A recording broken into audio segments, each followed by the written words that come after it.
All right, it's 7 o'clock. 7 o'clock. Do you know where you are? Everybody's here, accounted for, and happy, for the most part. I got plenty of juice tonight. I don't even have to barely talk. Man, that's loud. Yeah, I'm sure that was it, Jerry. New batteries.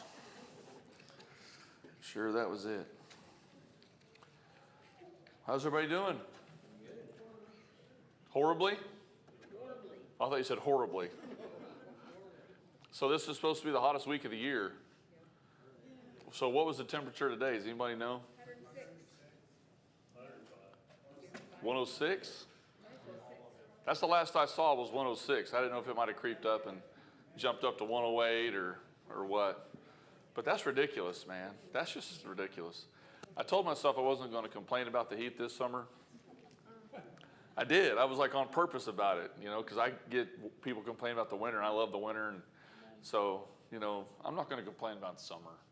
I kind of just did, but it's better than I've done in the past. Improvement, right? Anybody got any blessings? I got one. My air conditioner's still working. Amen. Amen. Yeah. Jerry. Well, our air conditioner's working great. Anyway, Monday I was over here in the cool of the morning until it got real hot. Anyway, and so I turned around and I had opened the gate here on the west side. And anyway, I worked on the shed door. And there was a guy standing there that come to pick up the scissors that they used over here Friday evening. Mm-hmm. Putting up the stuff over at the academy. Anyway, I got the chance to talk to him and made contact with John and was able to get the scissors out for him and everything.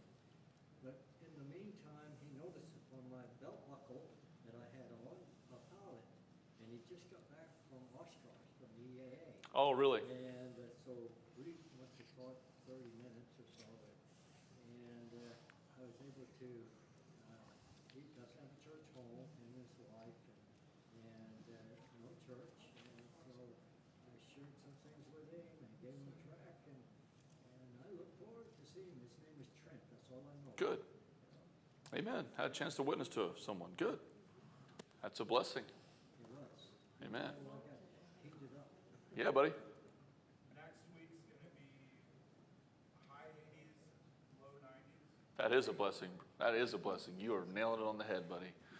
Nailing it on the head. Good night. We're going to walk out Monday. It's supposed to be like a high of 89 on Monday. We're going to think it's air conditioned outside. Love it. Love it. I'm going to soak it up. How about you, Ken? Are you going to soak it up? He soaked it up Saturday. He's staring at me like. I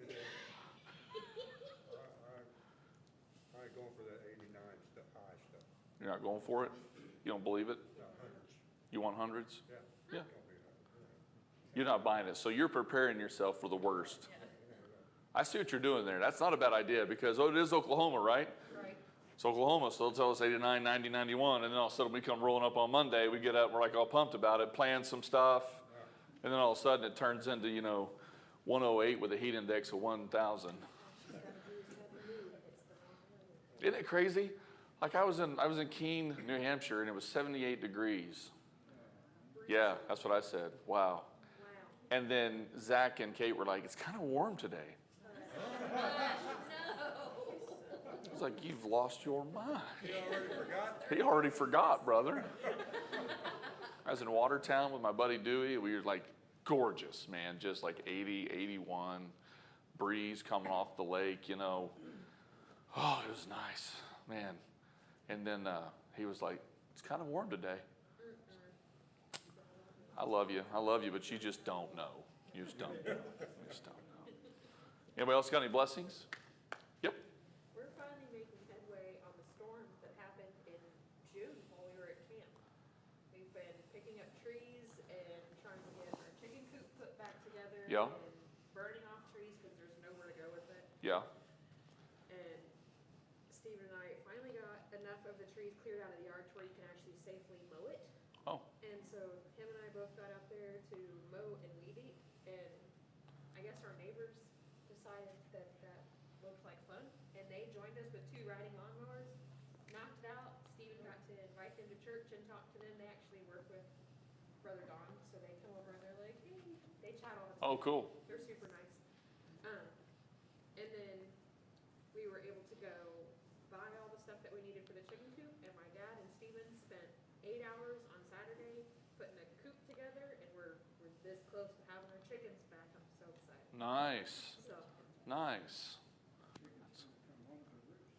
I knew that was coming. Somebody was going to say chickens are going to come home to roost. I knew it. Just matter of time. Matter of time. Low-hanging fruit. Low-hanging fruit. Anybody else got a blessing? Judy? All of the debris that's been piled on my entire curb is gone. Good. Okay? Good.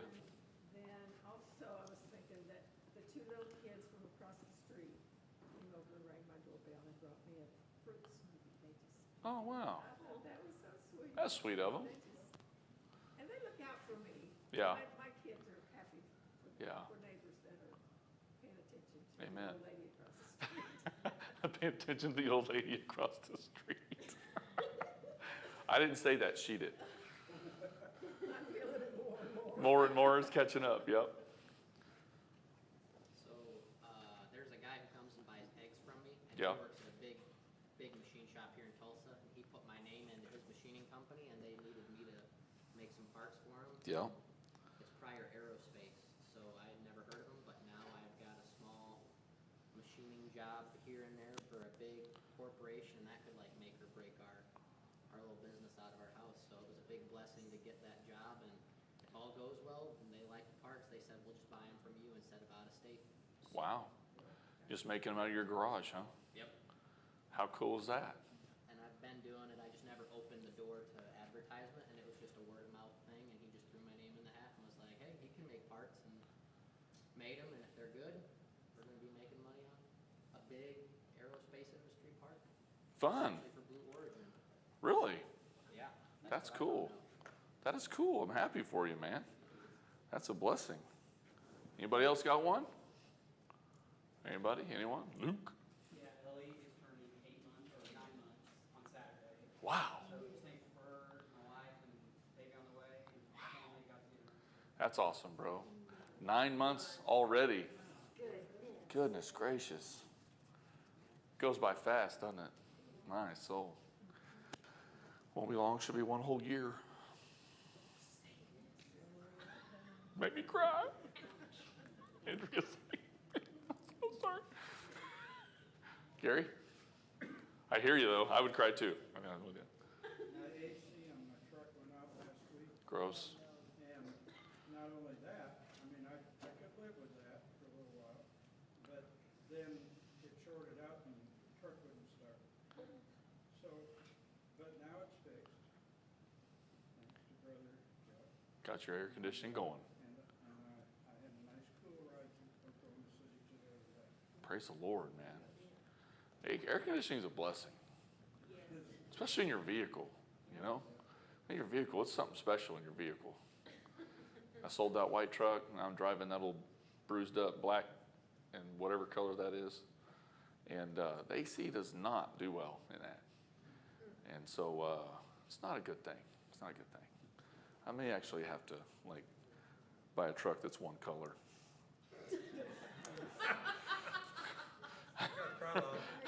I may have to buy a truck that's got one color, it's kind of new, and like actually is, when I pull up to someone's house to make a visit, they don't think I'm like pulling out from under a overpass or something. Anyway, I like old trucks. That was just a little too old for me. Anybody else got one? My mom's laughing at me. I found one in Missouri. I started looking yesterday. I found one in Missouri. Yeah, my wife's not. She doesn't know yet, but she'll find out.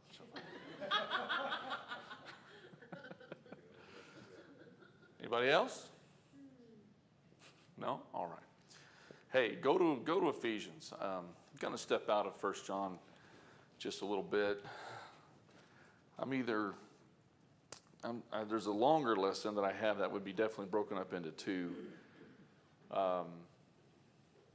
And I can't decide if I'm going to do, we'll just do Ephesians tonight, and I'll do the other one from Judges next week.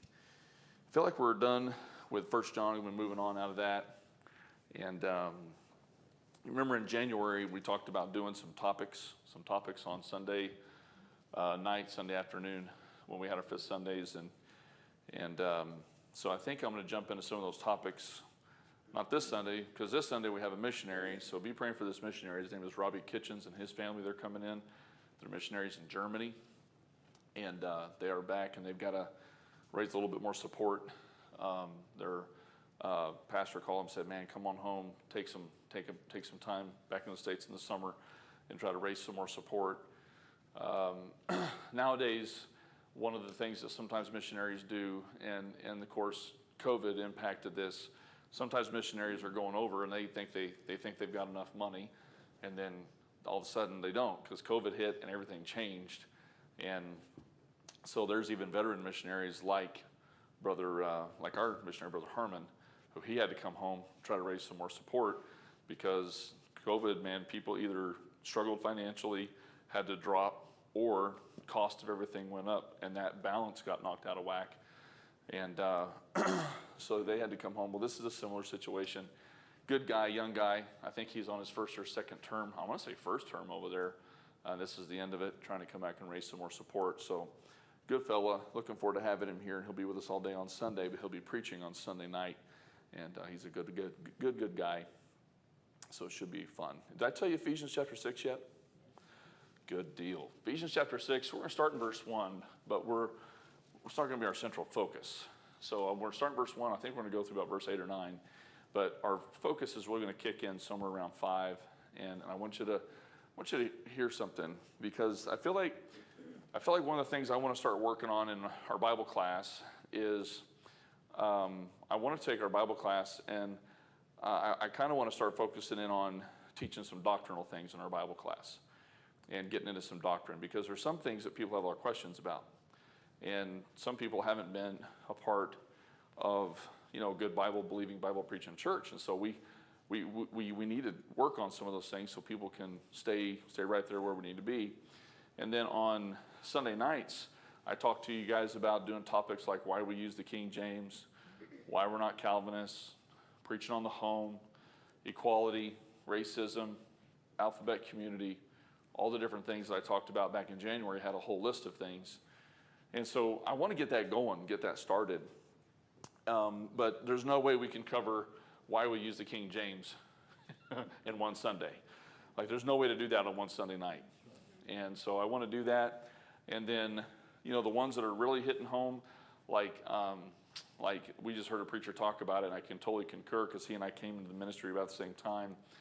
He said, like, when you're dealing with teenagers, back in the day when I started, when I was a youth pastor for, about 30 minutes, this is a joke, wasn't very long. I did that for like 6 months, and then I was college and career, and anyway, I was all over the place in my first stop, and it was great. I learned a lot. But you basically dealt with bad music, like people listening to bad music, which is bad. I mean, you shouldn't listen to bad music. You need to listen to the right kind of music, but bad music and like being mad at your parents or something, that's what was the thing. Well, now it's suicide and gender identity. So you've got more, and I think that's a little bit more serious, in all honesty. So times change. And like I mentioned on Sunday afternoon about that phrase in Chronicles about we need to understand our times, understand the times that we live in. Now, when we look around and we think to ourselves, man, everything's okay, everything's fine, but our young people are having to deal with things, our young adults are having to deal with things and answer things that they've never really had to face before. Back in the day, it was taboo to say you were depressed. You don't say you're depressed, you're fine, everybody's fine, everybody's fine, everybody's fine. Well, in reality now, they want to talk about it. Well, if you're going to talk about being depressed, then we need to have biblical answers as to dealing with depression. Those types of things, because depression is real, and because of the pressure, because of the what I call the declension of our culture and society on a moral basis. All the things that 20-year-olds deal with, now you got teenagers that are having to deal with those things, and it's overwhelming for them. So it was really good to hear him talk about that at that meeting that I was at. And so I got thinking about a few things. I was coming back, like here we are, and we live in 2023, and what are some of the things that we get concerned about? What are some of the things that we get concerned about? Got anything? Does anything concern you? Finances. Yeah. Got to have money. That electric bill keeps coming. Every month they expect you to pay it. Finances. How do you handle money? What about the division in our country? Yeah. Big. Yeah. So think about this. Are y'all tuned in? Because this is on purpose. So, have you guys ever heard of a guy named Albert Mohler? Albert Mohler. So, Albert Mohler he's a Baptist, but he's a Southern Baptist. And not all Southern Baptists are bad. And he's a little out there on some stuff. He's an older guy. He hasn't gone off the deep end like the Southern Baptist Convention has gone in the past 20 or 25 years. He said in 2009 that the church's response to abortion and the church's response to suicide was going to be the next great civil war in our country. How we're going to deal with the value of life. Think about that. Think about that. He also clarified that with that it was also how we're going to handle the sodomite agenda. He said that's going to be the Civil War. Basically, the thought process in his mind was it's going to continue to cause our country to get further and further away. Value of life, sodomite agenda causes the Great Divide. Pretty interesting that he said that in, I think, 2009. Anything else? Things you're concerned about? Things you look around and go, wow. Well, I think most of the country is not accepting this electric, everything going, because of I don't believe in it. Oh yeah, the green movement? That green movement and all Sure. that. No. I think we're being lied to big time. Well, so I'm not as young as I used to be, and I remember when everybody was talking about we didn't have enough electricity to do this, to do that, to do all this. Does anybody else remember that? I was on the West Coast, and every year California was talking about not having the grids, not having the capabilities to keep up with the electricity and all that kind of stuff. And so what's the solution? Well, let's make electric cars. Now, I'm not real sharp. I don't claim to be the sharpest crayon in the box. But I'm thinking if you've already got an electricity problem, so your solution is let's not use vehicles with gas or fuel or whatever that is. Let's use electric, even though you say we're about to blow the grid up. I don't think that's a solution. I'm not trying to be smart like that. I almost like it adds to the problem. Call me crazy if you want. Unless we go to nuclear power, that's a whole other discussion sometime. Gary? I've recently dealt with two things. One is this trans children.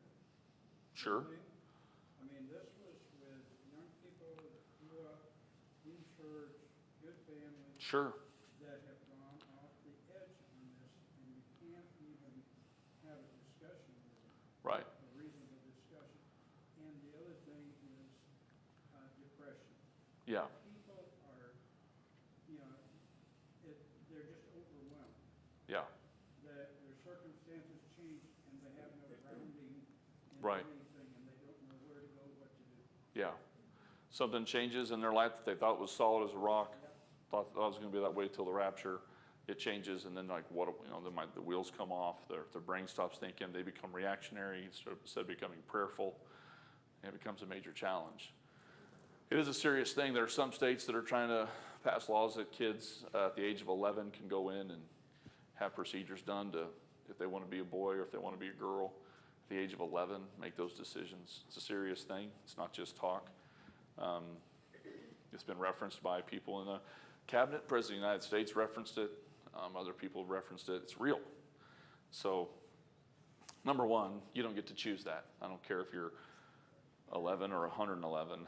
That's not your call. God already kind of made that decision. So, that's something that's real, though. Like right now at YouthCon down in Oklahoma City, where a lot of our teenagers are, that's one of the main things they're dealing with. You know, Brother Wayne Hardy preached a message last night on dealing with the transgender issue, and because it impacts churches, it impacts us. It impacts us. It impacts people that want to come here, because the Bible's clear on it, so we respond to it that way. But it's a serious part of our society. It's a serious part. Not a big part, but they want you to believe that it's a major part. So in 1948, a guy named Kinsey did a study on the amount of sodomites that were in America, and he came up with the number of 10%. So when he was asked on how he did that, how he got that number in 1948, he gave him an answer, and he said, well, I went and talked to this group of people, that group of people, and this group of people. And so that the groups of people that were listed were well known for having a high sodomite percentage. And so somebody challenged him and said, did you go to the factories? Did you go to working out in the fields? Did you go to the rural America? Did you go to Fortune 500 companies? Did you do that? And he's like, oh, no. I just went to these three occupations, and nobody questioned him on it. So that 10% has been the rate that they have gone from on the sodomite percentages in our country since 1948. It's 10%. Now listen, if you believe it's 10%, you're wrong. You're wrong. It's not that high. But the whole goal is to get the minority to think that they're the majority and to take over the different institutions of influence and those types of things. So those are things that are real, and those are things that we're going to be dealing with in local church ministry, dealing as Christians out and about. Those are real things, and those are topics we're going to deal with. Those things are on that list. Now, here's the one thing I'd like to say about the political side of things, our country being divided. I'm not going to bust anybody's bubble. I hope not. But our country's never going to be unified. It's just not going to happen. And I'm as patriotic as the next guy, man. I cry at the songs. I love everything about patriotism. But, I'm not trying to be cliche, but, this world really isn't my home. And I'll fight for America. I'll stand for America, and I'll stand for right and all those kinds of things. But I'm a citizen of heaven. And my concern is getting the gospel to people's hearts and getting the gospel in front of people so they can come to Christ. And that's really the only way any of that gets all mended up and fixed in any way, shape, or fashion. But anyway, fun stuff, because that's stuff we're going to be dealing with. Those are topics I want to do on Sunday nights and get into some of those things. I'm really excited about doing the one on the King James. I'm convinced that a lot of people just have a King James and they don't know why they have it, and that's fine. If it doesn't bother you, if nobody ever asks you, don't have to give an answer. That's fine. But I get asked it all the time. Trust me. You give somebody a tract and they read it and they see the King James Bible. Why do you use the King James? You start to answer it, and then they stare at you because it's an uncommon thing now. That position's uncommon, so it's a lot of fun. It'll be good work for us. But tonight I want to do a topic. That I think is something that is important, because as Christians, we're functioning in a culture, we're functioning in a society, and this is something that I think I hear rumblings of it where people struggle with this, and I think we have to be careful of this thing, and it's a small detail type subject. Ephesians chapter 6, verse number 1, children, obey your parents in the Lord, for this is right. That's not the topic, but it will be in a later class. Honor thy father and mother, which is the first commandment with promise, that it may be well with thee, and that thou mayest live long on the earth. And ye fathers, provoke not your children to wrath, but bring them up in the nurture and admonition of the Lord. Servants, notice this, verse 5. Servants, be obedient to them that are your masters according to the flesh, with fear and trembling, and singleness of your heart, as unto Christ. Not with eye service, as men pleasers, but as the servants of Christ, doing the will of God from the heart. Now, Verse 7, with good will doing service as to the Lord and not to men, knowing that whatsoever good thing any man doeth, the same shall he receive of the Lord, whether he be bond or free. And ye masters, do the same things unto them, forbearing, threatening, knowing that your master also is in heaven, neither is there respect of persons with him. Now I'm going to ask a question. You got to stay awake, okay? You got to stay awake. How many of you that are working, that have jobs, how many of you love your job? Luke loves his job. Nick loves his job. Chris, you love your job? Which one? Gary? Love it? All my jobs. Jerry? Yeah? Listen to this percentage. Are y'all ready? This is crazy. This is nuts. If you were to take 100 people and ask them, poll them if they love their jobs and what they did, do you realize that over 70% of the population of America goes to work to a job they hate?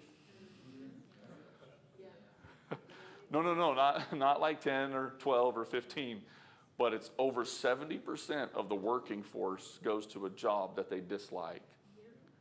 Now, how many of you, I know it's a loaded question.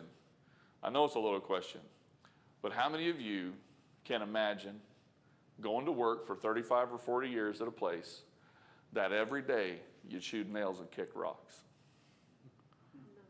That would drive me crazy. Would it drive anybody else nuts?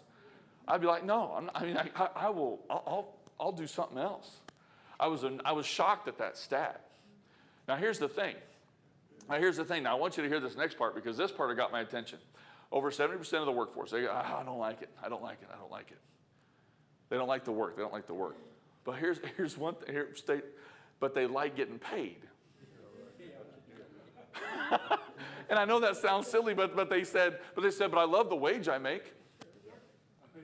I love the wage I make. I love that I have a health benefit. I love that I have a savings account. I love that I have a retirement. I love everything. I thought it was hilarious. I love everything that this job affords me, but I just hate the job. Now think about that. If we go into work every day and we hate it. Like listen, my mom and dad both worked at General Motors for what, 100 years or so? Yeah, something like that. Felt like it sometimes, didn't it? My dad, I loved it. My dad never hid anything from me at all. He would be like, gotta go to the old salt mine. Remember that, Dad? Gotta go to the old salt mine. So he worked there for 27 and a half years, and they decided they're going to shut that plant down, and they offered my mom and dad early retirement. And I think my dad prayed about it for about half a second. He was like, yep, I'll take it. So he got his early retirement. My mom and dad, they took an early retirement, and they only had 2.5 years left on their 30, but they took it early. And listen, my dad, my dad does not rue the day when he walked out of that plant at General Motors. He doesn't look back and say, oh, how I miss working on the assembly line. Okay, it's not the reality. But my dad will say in the same breath that job, he and my mother working at that place, that job enabled them to raise their family, give them a good home, plan for their retirement, gave them great health benefits, to where we go to the doctor, it's a $5 copay and $5 for medicine. I remember it because I remember going, man, $5 is a lot of money. But the benefits, it took good care of them. Now, it didn't mean they liked going to work at General Motors, but it took good care of them. And so I think sometimes, because we're human, we think about the benefit of something, but we're not so crazy about how that benefit comes to us. So then my mind says, if you have 70% of the workforce, it's like, oh, I can't stand where I go to work. I can't stand what I do. I wonder if maybe we looked at it from the perspective that God has for us in His Word, if it would help us. Because this is just honesty time. Ready? There's only a few of us in here. I'll be real clear. There's days I don't want to go to work. What? Yeah. There's days I don't want to go to work. There's days I know I'm going to have to do things that I am not going to enjoy. I know that I'm going to have to handle things that is my responsibility to handle, and I don't want to have to cross that bridge. I understand there's days where you're like, But what do? That was pretty good, wasn't it? You get up and you go anyway. But then I was thinking about that. I was on my trip out east, and I was thinking about just the reality of how our thought processes, if we're not careful, we can get caught up in some strange thought processes about the very things that God's blessed us with. About that God's blessed us with. My children both have jobs. My older ones, Olivia and Deuce. Olivia works at Starbucks. Starbucks is not a friendly place to work. It's customer service. And if somebody wants their coffee at 145 degrees and it comes out at 142, they're going to let you know. They're coffee snobs. And they're mean about it. She comes up with stories all the time, and I think to myself, man, I'm so glad I don't work at Starbucks. It would be bad, Brother Jerry. I'd be like, I'd get fired first day. I know I would. And then Deuce will tell me stuff like customers, that he goes and sprays their yards. He's working, and amazing things that people say to him when he's like, yeah, okay. I'm thinking to myself, wow, people are just not happy. They're unhappy people. I want you to think about the things that God's blessed us with. I wonder if our perspective would help if we thought about it through some context here. Ephesians 6, ready? We're dealing with something here, and I want to give you a picture in your mind that in the time that Paul was writing in the Roman Empire, there were roughly 6 million slaves in the entire Roman Empire. As a matter of fact, slavery was an accepted institution. It was accepted at that time of the world, accepted everywhere. And we understand that because it was accepted all over the world until really recent history. But I think part of the problem that we have when we go into our workplace is everybody, are y'all still with? Everybody wants to be the chief. Does that make sense? She said the chief, and you said no Indians. I'd be afraid to say that nowadays. I'm afraid to get ran out, man. And I was like, ooh, easy. My Cherokee heritage. But it's true. It's true. There was a proverb that was common during that day, and it was used all over the Roman Empire, and it was the chief is servant of all. Now think about that. The chief is servant of all. So their philosophy was, even though they had slaves, and don't get me wrong, it was wrong and corrupt, and this is just a cliche thing that they would say. The idea behind it was, if you are the chief, then you are going to be serving. If you're doing it right, you're serving others. There is no boss that doesn't serve his employees if he's doing it right. There's not a boss that exists that doesn't serve the employees on some level if they're doing it right. If they're doing it wrong, yeah, it's frustrating. But I want you to hear this.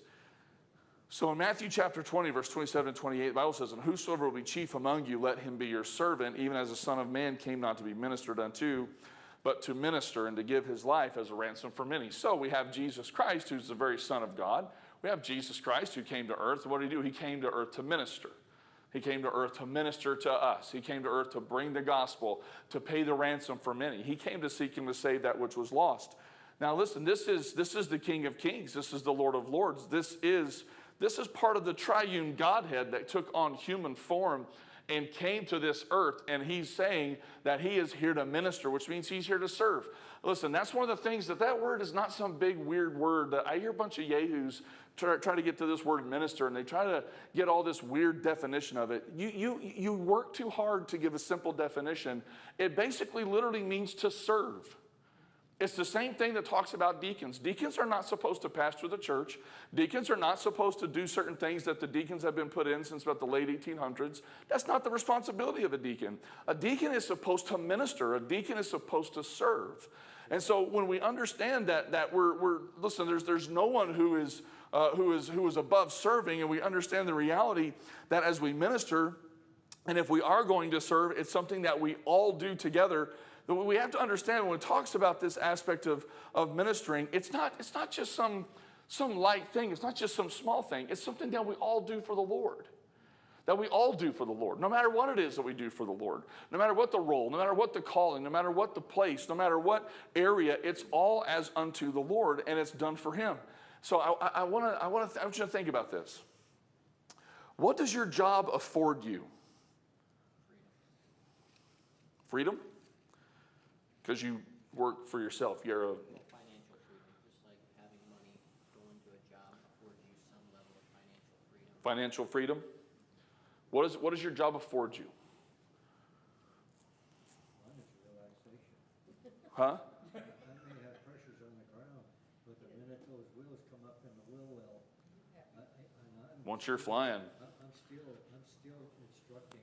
I'm still giving instruction. But yeah, It's beautiful to be up there and look down. sure. Yeah. Yeah, you still love your work. You love your work. So what is it? So what does it afford you? Financial freedom. You do something you love, you get to enjoy the environment that you're in. Anything else that affords you? Come on. I didn't know you were going to be this dead. My soul. It's not that hot. Flexibility. In what fashion?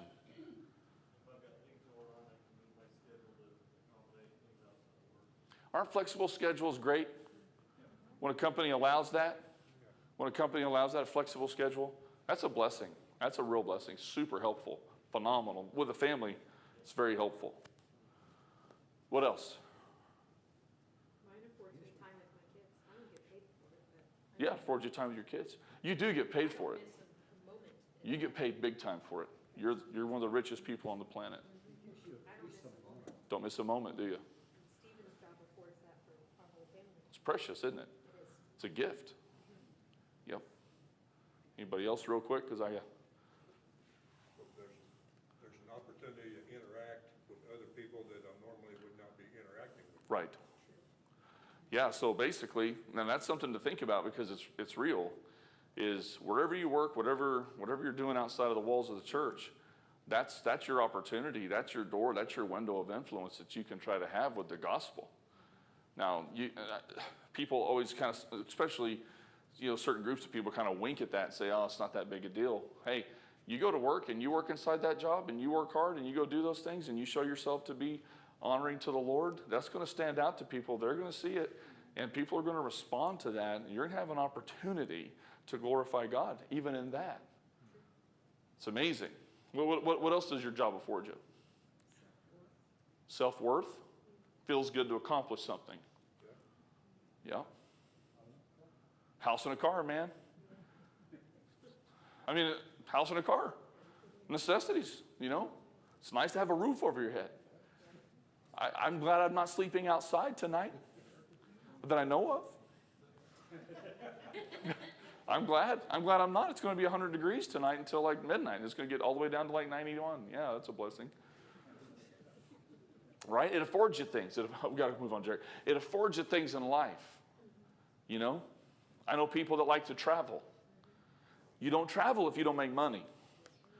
I've yet to fly anywhere where they said, oh, you want to go to a different country? Well, here's a free flight. Good night. We'll just pay for it. No, you have to pay for that. It affords you things. It's a blessing.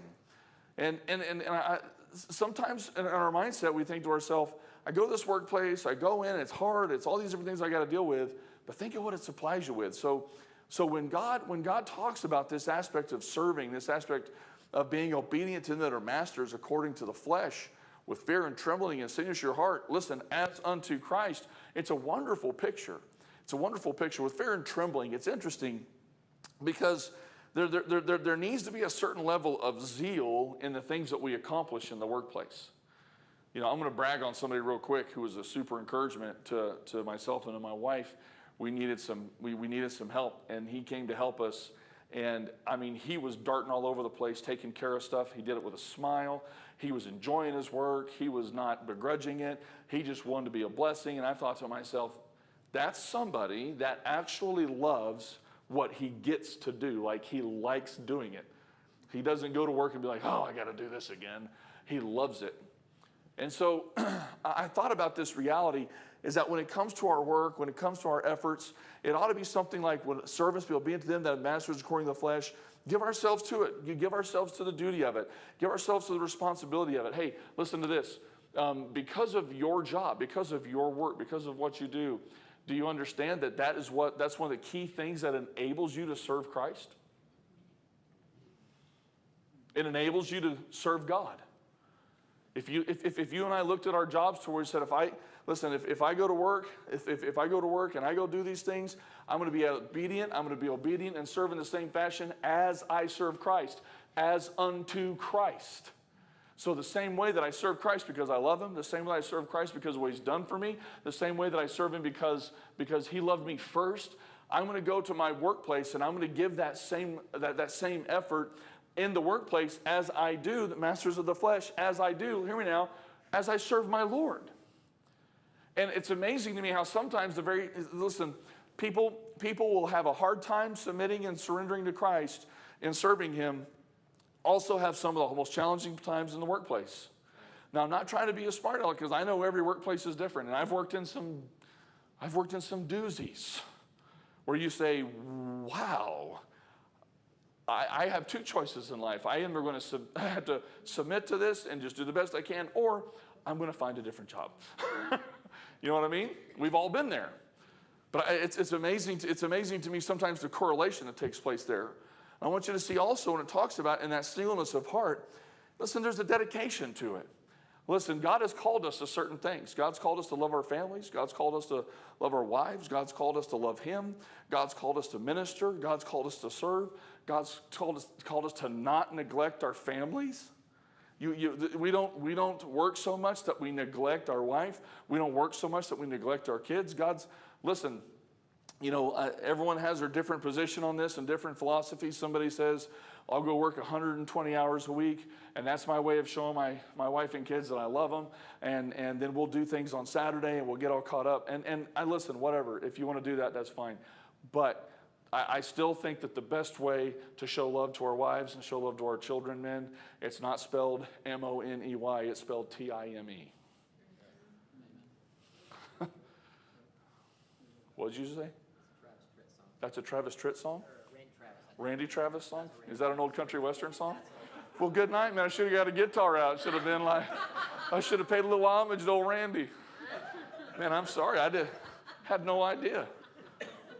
I'm quoting country music. Redneck. I'm just an old country boy. Anyway, sorry. I'm about to have a lot of funny jokes run through my head. I had no idea. I have to tell me about that. I'm going to look it up now. Anyway, back here. Focus.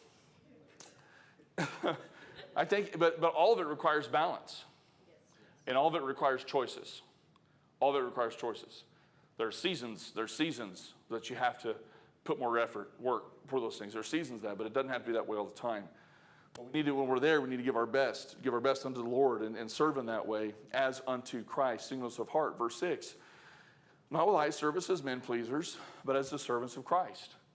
I think one of the things that we have to focus on, because the world system, can we put it this way? The world system is all messed up. Like the world system is all messed up. So, if you get into a workplace and the workplace is all messed up and it's kind of all cattywampus, there's a lot of times very little that you can do. It's just the way it's going to be because it's the way they've always done it. But if you go in with a good attitude, you go in with a good spirit, you go in with a good heart, and you do your best and you put your best foot forward, it's amazing. It's amazing how you do those things as unto the Lord, and you're not doing it for eye service. You're not doing it for men. You're not doing it to be a man pleaser, but somebody sees it. Somebody watches it. Somebody sees something, and God can do something. I had a friend of mine that was in the United States Navy for, I think he was in for 35 or 38 years. He loved the Navy so much they told him he had to get out. They said, listen, you're done, no more. And he retired as a master chief, and they wanted him to be an officer, and they wanted him to go all the way up to commander, and he was like, nope, because the second I become an officer, I lose way more control of my life. And so all of a sudden he said, nope, I'm not going to do it. So he changed duty stations every 3 years instead of every year or every year and a half as an officer while you're working your way up. So he topped out at Master Chief, and he was a Master Chief for, I think, about 15 to 18 years of the final years of his career. And I asked him, I said, why would you do that? Because if you retired as a commander on that submarine, if you're retired as a commander, I mean, you would be like, I mean, that's good bank when you retire as a commander. And he was like, yeah, but at what sacrifice? I would not be with my family. They would be sending me here. They'd be sending me there. I would be all over the place. When you're an officer, your whole life changes in the Navy back then. I was like, oh, okay. So he broke it down. He said, I wasn't willing to sacrifice my family in order to advance in the Navy. And so he retired as a Master Chief. So you have to make decisions. You have to make choices. But he gave his best, and he was a good man. He served in the engine room, and he did a great job. Not for the light service, but then God will provide. Here's what I want to talk to you about. When we serve in our jobs and in our places of employment as unto the Lord, then when we're doing that, hear me now, then God is the one who is either going to elevate or he's going to exalt. Because a lot of times there's a lot of things that go on that are family and things like that. And so it takes a lot for someone from the outside to get in there. But I want you to hear this, my friend. God is the one who sees it, and God is the one who blesses, and God is the one who takes care of it. There's another guy I knew years ago. He was in my college and career class way back in Bremerton, and he was in the banking world. And man, he loved working at this bank, and he kept taking the classes to get better, but he kind of stayed at the same position at this bank. You know what I mean? And it wasn't bad. It wasn't a bad gig, you know. And then somebody, he, you know, can't go up, and all of a sudden his phone rings one day out of nowhere. And that bank says, hey, we heard you do this, this, and this. Yeah, sure do. I handle all that. Well, what are you doing at that position at that bank? Well, you know, it's just where I've always been. That's what I do. Next thing you know, he gets this offer, and I mean, it's insane. It's insane. So he took it. I mean, why wouldn't he take it? So he took it, didn't take anything away from his family, away from time. Sometimes you get a phone call like that out of nowhere, and all of a sudden you go from like, how am I going to get out of this pit to now I'm sitting on top of the mountain. Well, how does that happen?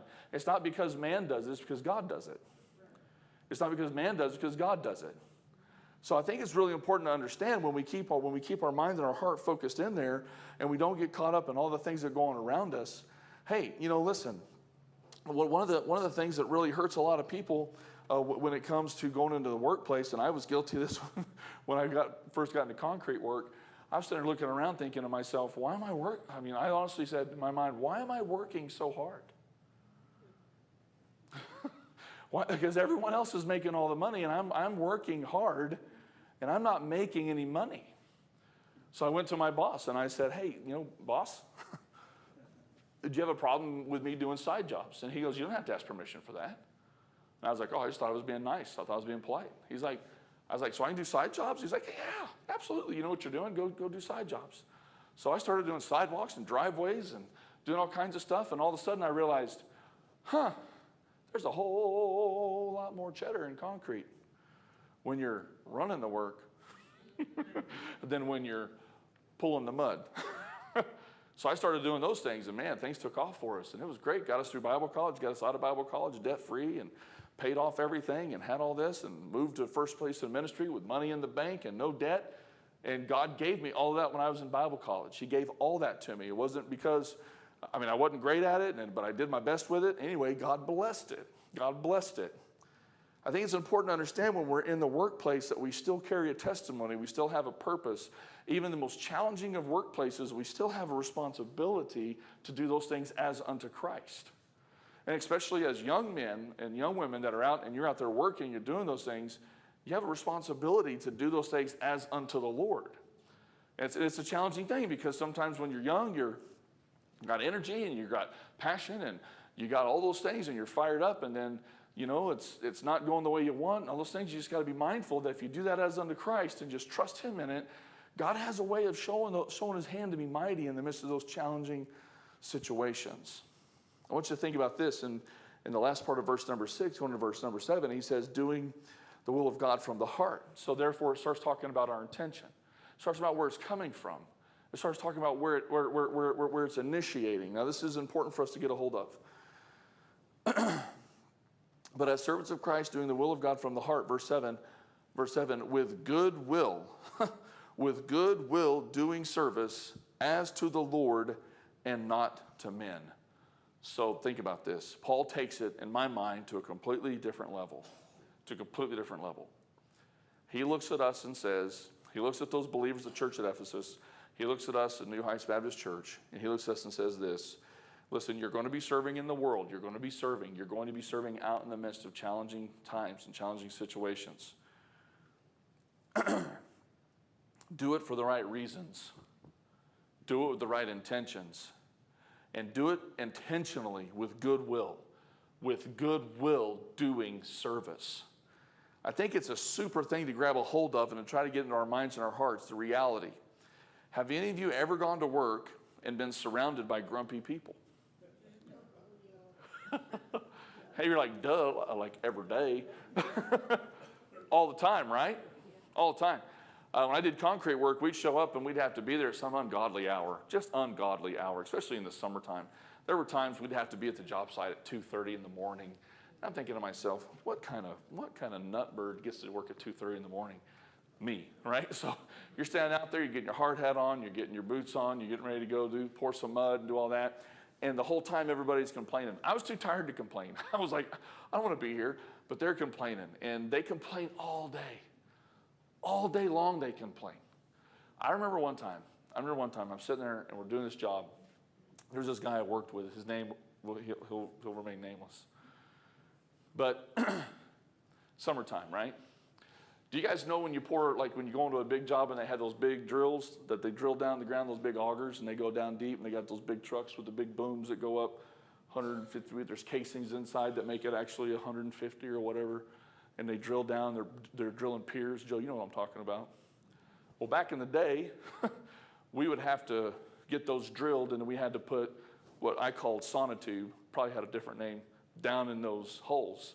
And then we had to take a kind of a fiberglass type material, and we had to fill the hole up on the outside of the sonotube all the way down. If it was a 20-foot pier, 20 feet. If it was a 100-foot pier, it was 100 feet. And they were in 50-pound bags. So you cut the bag open, and you dump it down the hole, fill it up around the sides. Well, it's super light. So when it's July and August, all this stuff is just sticking to you. It's a horrible mess. But we're doing this job, and these guys are complaining. This guy I worked with all the time. He was like, man, I hate this. It's so hot. This is so stupid. And da-da-da-da-da. Just kept going and going and going and going and going. And finally I looked at him, and I was like, bro. We're all out here doing the same thing. Nobody out here is special, okay? We're doing the same thing. It does no good to be like, it's hot, blah, blah, blah, blah, blah. It's hot, blah, blah, blah, blah. It does no good. If you don't like it, go do something else. The whole job site, like E.F. Hutton talked, like the whole job site was like, auger stops, like that. I guess they thought we were going to fight or something. Finally, he looked at me and he was like, shut up, Paul, shut up. Kept yelling at me. So I get back to work. About an hour later, my boss comes up, and he says, Paul, did you say that to somebody? The guy's name. And I said, yeah, I did. I just got tired of listening to him complain and stuff. And he was like, okay, here's what I'm going to do. Come here. I was like, whoa. What am I coming into? And he's like, I want you to go, we're going to go talk to him. I was like, was he mad or something? I'm like, great, I am going to get in a fight. What in the world? So he walks me over there. We stand up there and talk to him. And my boss says, so I heard you've been whining and complaining about the job we got going on here. And he's like, yeah, I don't like it, da-da-da-da. And he says, well, I'm docking you an hour's pay. So what if he was making $15 an hour, now he's making $14 an hour. And that guy was like, we weren't union, okay? We didn't have anybody to protect us. And then he looked at me and he goes, Paul, how much do you make an hour? And I told him, and he says, you just got his dollar.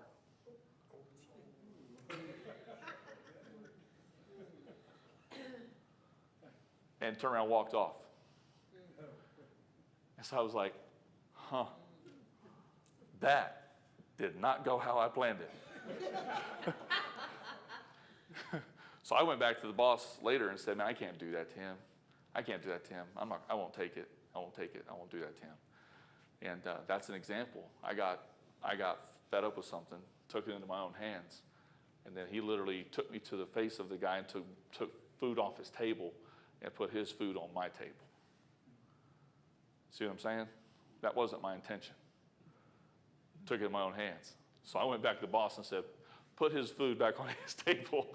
I don't want to take that. That wasn't my purpose. And he did. He honored my request. You got to be careful. You got to be careful. I know I have to be careful because sometimes this mouth of mine gets me in trouble. Does anybody else have that problem? Thank you, Lydia. Gary, sir, yes, thank you very much.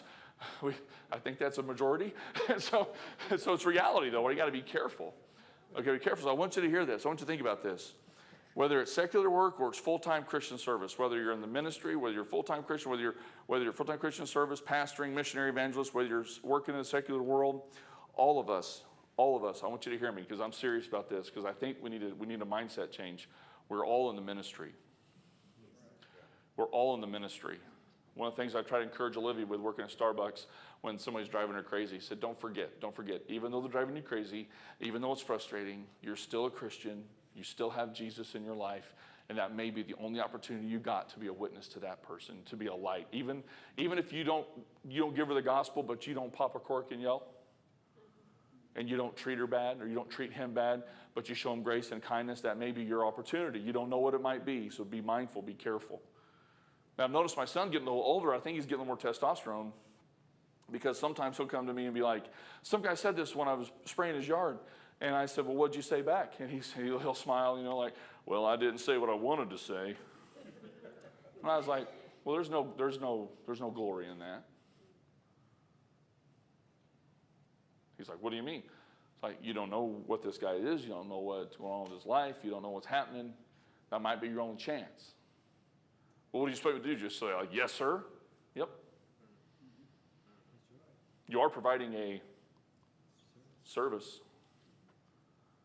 And Deuce was like, okay. But I get it. I understand. I've been there too. I mean, I took food off a guy's table almost because of this. And sometimes I think we ought to be reminded, even in the workplace, even in the heat of the day, in the peak of the moment, even if you're retired, whatever it might be, you're still ministering, you're still serving, you're still ministering, you're still serving. We all have that responsibility. It's like, I read this quote years ago. I have no idea who said it. It said, the plumber should be just as serious about serving the Lord as the preacher, the economist as much as the evangelist, the policeman as much as the pastor, and the milkman as much as the missionary. Somewhere we got it. I can tell you where it came from. Do you have a second? I don't. 7:58. Wow. I can tell you where all this junk came from. All of this mentality about, well, he's in the ministry and he's this and that all came from stuff that started evolving out of denominational hierarchies in the 1800s, late 1800s, to where there began to be this separation between ministers and laity. I don't even like the word layman. I don't even like it. I don't like laity. I don't like it. That's all Catholic Protestant stuff. So that's when it all started happening, to where there was this difference. Now listen, we have different roles and responsibilities inside the body, but it's not the way that the religious people have tried to put it all together. So I want us to understand something. When I go out here and I'm trying to work on something out here, and I'm trying to do something outside, and I'm not in a suit and tie, I have a responsibility to minister the gospel just as much as you do when you're at your job site or when you're in your office up there. And you're still working up in Claremore, Grady? Yep, in that office, and you're out there climbing trees, I hear, hanging lights on trees and all kinds of cool stuff, and all the things that we do, building fences and the multiple thousands of jobs that Gary Lambert has, all ministers of Christ, working in the shop over there on the airplanes and all that kind of stuff. Joe on his job sites that are scattered all over the greater Tulsa area. We all have a responsibility. We're all ministers. There's no differentiation in Ephesians chapter 6. There's none. This is to Christians. This is all of us. It doesn't say, now, pastors. It doesn't say that. It's talking to us. I want you to understand that. It's very important. So, it doesn't matter what the vocation. It doesn't matter what the vocation is. If you know you're in God's will and the job you have is God's will for your life, you know you're doing what you're supposed to be doing, then give your best to it. Give your best to it as, this is the key phrase of the entire text, as unto Christ. Verse number 6, doing the will of God from the heart. Makes a huge difference. So I'll close with this. There are basically three ways that you and I can serve God. Did you guys hear that horn? Did you hear a horn? I thought someone was like bugling an antler, like a Viking or something. Listen, there's 3 ways that we can serve the living God, 3 of them. I don't want you to miss this. The first one can be out of a sense of discipline. This is what I do. I have to do this. A sense of discipline. Like when we go on diets. I have to not eat that. I have to. It's not because I don't want the cookie. It's because I'm not allowed to have the cookie. I have to have discipline. And then we even fail in that, don't we? You're like, no, not me. Yeah, right, whatever. I saw you Sunday afternoon. Discipline. We serve out a sense of discipline. We also serve out a sense of duty. I ought to do this. I mean, I should be doing this. I should be doing this. I ought to be doing it. I mean, it's motivation that comes from a mind that has to be convinced. It's motivation that comes from a mind that says, I should be doing something. I ought to be. We're persuaded in mind. We're satisfied with what we've been told. So therefore, I ought to be doing something. I'm doing it out of duty. Or we serve out of a sense of devotion. And that's a different animal. When we serve out of a sense of devotion, when we do that, and it's an I want to, it's an I want to do this, I want to serve God, and whatever my calling is, whatever my vocation is, whatever my place of employment is, whether it's pastoring, a missionary, evangelist, whatever it is, or a plumber, or an iron worker, or a parts maker, fill in the blank with your occupation. When we look at it and say, no, this is as unto Christ, and I don't, listen, I don't have to. It's not because I ought to. No, it's because I want to. I want to glorify God in my life. It changes everything. Now, I'm not so crazy for I think every day is going to be perfect. I understand. But if we on purpose go before God with this and say, God, help me handle the things the way you want me to handle them. Help me to do the things not because I have to or because I ought to. Help me to do it because I want to, because I love you. And what I do is as unto you. Changes everything. It doesn't matter where we're at, the vocation. It doesn't matter. It changes it. Because then it's not me. It's a motivation from a heart. I like this word. That's been captured. It's been brought into a captivity of thought. That what I'm doing and how I do it, it's unto him. Makes a big difference. Big difference. Simple principle, but it's a blessing. That's a blessing. Let's go to the Lord in prayer. God, thank you for your word. Thank you for your time together in class. Pray you'd help us as we get into our prayer time. We sure do love you. It's in Jesus' name we pray. Amen. All right, let's get the doors open and let them in. There's a few out there shaking trees.